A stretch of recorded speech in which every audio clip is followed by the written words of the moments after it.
For more than 1,000 years, it was just a ghost story, Something whispered across the Arabian Peninsula.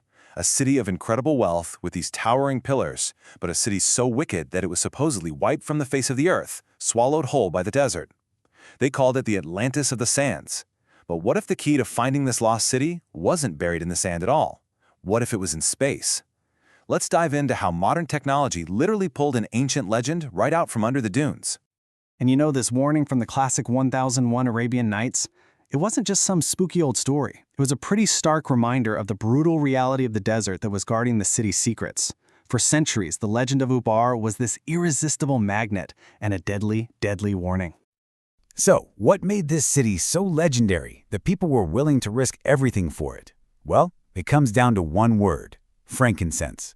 Ubar was the absolute center of the universe for this aromatic resin that back in the ancient world was literally as valuable as gold.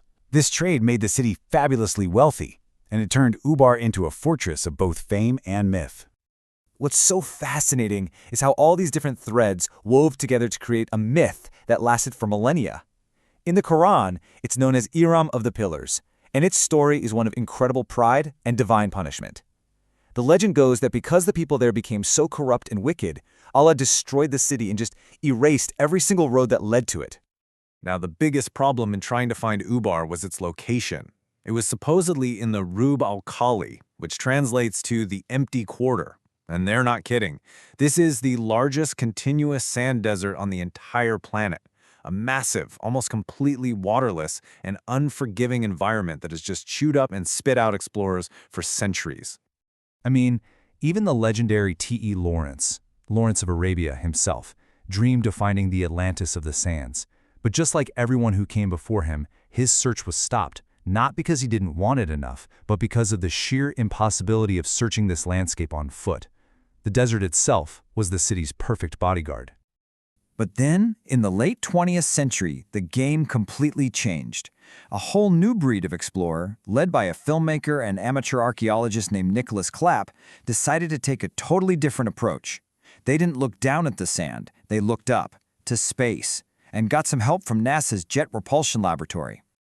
The breakthrough technology was something called Shuttle Imaging Radar, or SIR. Now, this thing doesn't take pictures with light. Instead, it sends down radar pulses that can actually penetrate several meters of dry sand. It reveals the landscape underneath the landscape. It's basically X-ray vision for archaeologists. And this shows you the difference perfectly. It's like night and day.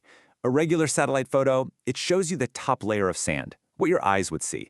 But the shuttle imaging radar, it gives you a superpower. It works in any weather, day or night, and this is the crucial part.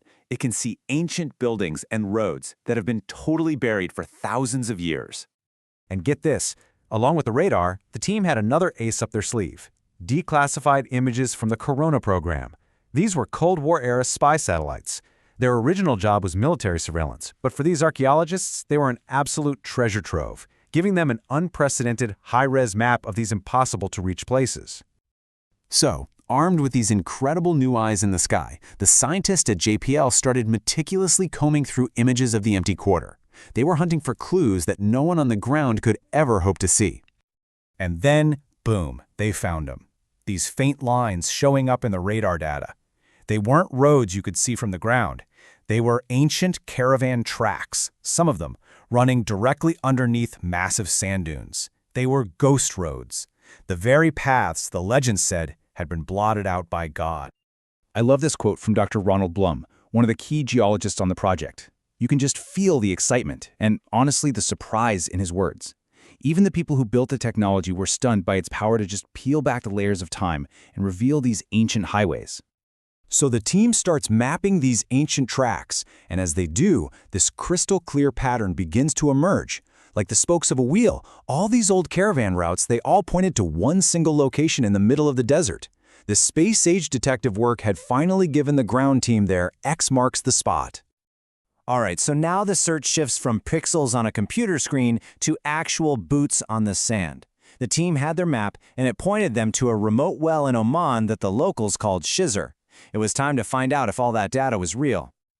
So the team followed those ghost roads that the radar had found, and it led them right to this exact spot. Can you imagine that moment? It's where ancient legend and cutting-edge space technology finally meet in the real world. And what they started to dig up was just astounding. As they excavated, they uncovered the ruins of a fortress with these huge towers, just like the Iram of the pillars from the legends. They found pottery from all over the ancient world, Rome, Greece, Persia, confirming it was a massive trade hub. And the dates? They lined up perfectly. This was a major outpost that had thrived for 3,000 years. So they'd found it. Case closed, right? Well, not exactly, because finding the city just led to the biggest question of them all. What actually happened to it? Was it really divine punishment like the legend said? Or was there another explanation for how an entire city could just vanish? And this is where the story gets really incredible. The legend talks about divine wrath, right? But the geological evidence told a completely different, but honestly just as dramatic story. It turns out the entire fortress had been built on top of a massive underground limestone cavern. And over hundreds of years, the city's well likely weakened the roof of that cavern until it just couldn't hold the weight anymore. The stunning truth was that the city wasn't destroyed by an angry god. It collapsed into a gigantic sinkhole. That great wind and terrible noise from the legend? That was probably the sound and the shockwave of the ground itself giving way. The myth wasn't a lie. It was just an ancient culture's way of explaining a terrifying geological event that they couldn't possibly understand. And yet, a question still hangs in the air. The site they found at Shiz, while it's hugely important, it's also pretty small. So some scholars argue it wasn't the grand city of Ubar itself, but maybe just a key fortress in a larger region that was known as Ubar. It just goes to show, even when you think you've solved one ancient mystery, the desert always holds another, leaving us to wonder, what else might be waiting for us just beneath the sand?